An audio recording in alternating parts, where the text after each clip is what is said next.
आपके सामने एक यहाँ नया बैनर और बोर्ड नजर आ रहा है जिसमें साफ साफ लिखा हुआ है, हमें माओवादी बनने पर मजबूर मत करो। और क्यों ले रखा है वो भी आपको दिखा देते हैं। यहाँ पर खतियान लेखन सफाई मुहर्रिर संघ के लोग यहाँ बैठे हुए हैं और इन्होंने साफ साफ लिखा है, हमें माओवादी बनने पर मजबूर मत करो। आखिर ऐसा क्या कारण है जिसके कारण इन्होंने इतनी बड़ी बात लिख करके यहाँ पर लगाई है। और आपको ये बता दें कि पिछले 169 दिनों से ये यहाँ धरने पर हैं, लेकिन अब तक कोई पहल होती नहीं दिख रही। इनके हाथों में तख्ते हैं, बैनर हैं।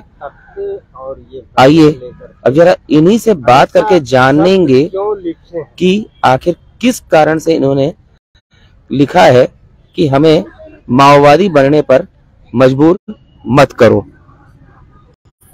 आप लोग यहाँ इतने दिनों से बैठे हैं, अब एक नया बैनर, नया तख्ता दिख रहा है, हमें माओवादी बनने पर मजबूर मत करो। आखिर ये क्या मामला है? सर, ये मामला साफ है। हम लोग जो है राजस्व विभाग के अंतर्गत भू बंदोबस्त कार्यालय के कर्मचारी है। हम लोगों ने सरकार को फ्री ऑफ कॉस्ट 17 साल सेवा दिया है। अब हमारा उम्र नहीं है कि हम दूसरे विभाग में जाएं, ठीक है।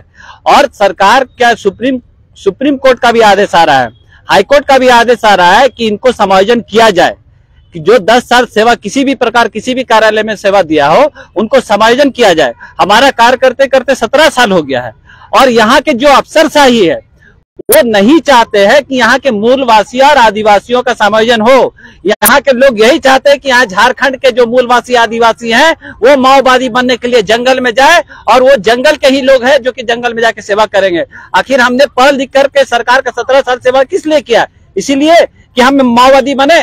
माओवादी हमें बनने में इसलिए फायदा होगा कि उनको एक समर्पण में 18 लाख 20 लाख रुपए मिलता है, उनको आवास मिलता है तथा उनको रहने के लिए सारी व्यवस्था मिलती है। उम्र भर का उनके जीवन यापन का सारा व्यवस्था किया जाता है। इसी सब को देखते हुए हम यहाँ पर बैनर लगाए कि हमें माओवादी बनने पर मजबूर नहीं किया जाए। तो आपके इस 169 दिन हो गए, अभी तक तो कुछ होता हुआ दिखा नहीं। सुनने में आया है कि अफसरशाही के कारण ऐसा हो रहा है। क्या इस तख्ते को लगाने पर सरकार जागेगी या अफसरों की नींद खुलेगी? अब इस तख्ते को लगाने का मेरा साफ उद्देश्य है, मैं सरकार को दोषी नहीं मानता हूं, मैं यहाँ के अफसरशाही है जो अफसर लोग हैं उनको दोषी मानता हूं। मैं आपको बता दूं, यहाँ से 5 कदम की दूरी पर माननीय डीसी महोदय जो हमारे प्रभारी पदाधिकारी हैं उनका आवास है। आज तक 178 दिन बैठे हुए हैं यहाँ पे धरना पर, अभी तक हमारे को जरा सा सूद लेने के लिए नहीं आया है कि आखिर क्या कारण कि लोग यहाँ पर धरना पर बैठे हुए हैं, इनकी क्या मांग है, जबकि उनको सारा चीज पता है कि इनका समायोजन का मांग है। विभाग में कार्य बाधित हो रहा है और ये ऐसे कर्मचारी है जो कि बंदोबस्त कार्यालय में टेक्निकल बीट है। इससे पहले जो बंदोबस्त पदाधिकारी डायरेक्ट मंडल जी थे, IAS पदाधिकारी थे, उन्होंने साफ कहा था कि बंदोबस्त कार्यालय टेक्निकल बीट है और सफाई मोहर्रिर जो है यहाँ की रीढ़ की हड्डी है, जो कि बंदोबस्त कार्यालय के शुरू से लेकर अंत तक इनका काम अति महत्वपूर्ण है। लेकिन ये प्रभारी पदाधिकारी जो कि डीसी साहब है, इनके कान में जरा सा रूह नहीं रेंग रही है कि इनके बातों को सुना जाए, इनके बातों को देखा जाए। अगर ये नहीं सुनते हैं, नहीं देखते हैं, तो हमारा यही है कि हमको माओवादी बनने पर ग्रसित किया जा रहा है। आज उपायुक्त के द्वारा अपने कार्यालय में भू अर्जन संबंधी समीक्षा बैठक चल रही है। आप लोग इतना दुखी हैं, आपका काम तो कर रहे हैं, क्या हमारा काम करे? भू अर्जन कार्यालय भू बंदोबस्त से अलग है। अब भू अर्जन में आप लोग सारा लोग जानता है कि भू अर्जन में राजस्व का लूट खसोट का मामला रहता है, इसलिए उसका समीक्षा बैठक करें। हमारे समीक्षा बैठक क्यों करेंगे?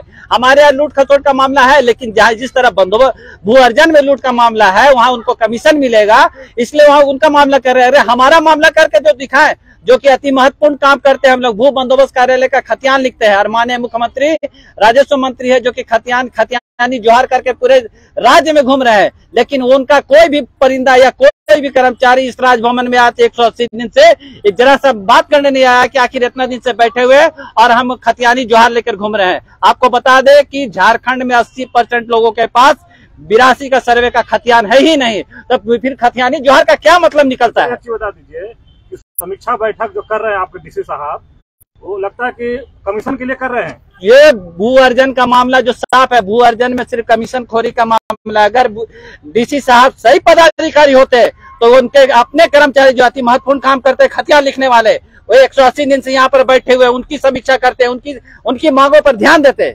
लेकिन हमारा मांग को कहाँ ध्यान दिया जा रहा है। अब इससे साफ जाहिर होता है कि वो किस मकसद से किस समीक्षा बैठक कर रहे हैं।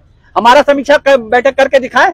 हमने रात में 3 बार डीसी साहब को डायरेक्ट फोन किया कि सर हमें समय दिया जाए, हमारी बात को सुना जाए, लेकिन उन्होंने हमारे बात को नहीं सुना। इससे क्या जाहिर होता है? मैंने आपको 3 बार फोन करने के बाद भी डीसी साहब नहीं उठाए। वो तो हमारा, मैंने आपको क्या लगता है डीसी साहब आपको इग्नोर कर रहे हैं? डीसी साहब साफ इग्नोर कर रहे हैं, एकदम खुलेआम तौर पर। डीसी साहब बंदोबस्त पदाधिकारी, ना कि खाली डीसी साहब बंदोबस्त पदाधिकारी। हम खतियान लेकर सफाई मोहर्र का इग्नोर कर रहे हैं, इसलिए कि हम यहाँ के मूलवासी और आदिवासी, मैं खुलकर बोलना चाहता हूँ, हम बाहर के लोग नहीं है। सरकार बोलती है कि यहाँ के जो मूलवासी आदिवासी हैं उनका समायोजन किया जाएगा, उनके मांगों को रखा जाएगा, लेकिन कहाँ? 180 दिन से बैठे हुए, समझ में नहीं आ रहा पदाधिकारी लोग को कि 180 दिन से यहाँ पर लोग बैठा हुआ है और वो भी आपका स्टाफ है। 17 साल हमने सेवा किया है। 180 दिन से आप बैठे हुए हैं, इसका दोषी किसको मानते हैं? इसका दोषी यहाँ के पदाधिकारी को मानते हैं। का है यहाँ का जनप्रतिनिधि, मंत्री, विधायक और जनता आपको क्या उन लोग का नजर नहीं है कि हम जनता का जो काम करने वाले, जो जनता का पहचान दिलाने वाले हैं, जमीन का, अचल संपत्ति का, वो बैठे हुए हैं। लेकिन हम आपको बता देते हैं कि सरकार चलाने का सारा खेल करता है आईएएस पदाधिकारी। वो अपने उंगली पर सरकार को नचाता है, यहाँ के मंत्री लोग उसके उंगली पे नाचते हैं। अगर मंत्री को इतना ही समझ होती तो हमारा सूद लेने के लिए आते हैं कि आखिर आप लोग क्यों बैठे हुए हैं, आप हमारे वोटर हैं, आप क्यों बैठे हुए हैं। अगर इतना ही बात थी तो हम आप हमारे आके हमारे मांग को सुनते, लेकिन उनको अफसरशाही हमारे मांग से भ्रमित कर उनको दूसरे तरफ ले जाते हैं और हमारे मांग को जस का तस रखे हुए। अपना मांग एक बार दोहरा दीजिए। हमारा मांग है कि पूर्व में आज 38 साल हो गया है, आज 38 साल हो गया है कि बंदोबस्त कार्यालय में अस्थायी नियुक्ति नहीं हुई है, और अस्थायी नियुक्ति नहीं होने का कारण बिहार में खतियान लेखन सफाई मोहर्र से मोहर्र में समायोजन होते आया है। और यहाँ पर जब हमने मांग रखी है तथा हाईकोर्ट का भी आदेश है, सुप्रीम कोर्ट का आदेश है कि जो 10 वर्षों से सेवा करते आए हैं उनका समायोजन करना है। और मैं इन्हीं मांगों को लेकर कि हमारे खतियान लेखन सफाई मोहर्र को मोहर्र के पद पर समायोजन किया जाए।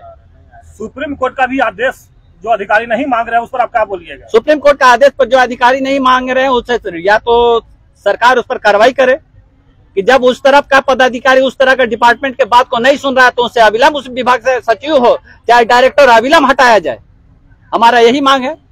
बीच में आपने एक और बात बताई थी, नक्शा पेनड्राइव में लोड करके बेचा जा रहा था और राजस्व की लूट जमकर हो रही थी, इसका मामला भी आपने उठाया था, इसका क्या हुआ?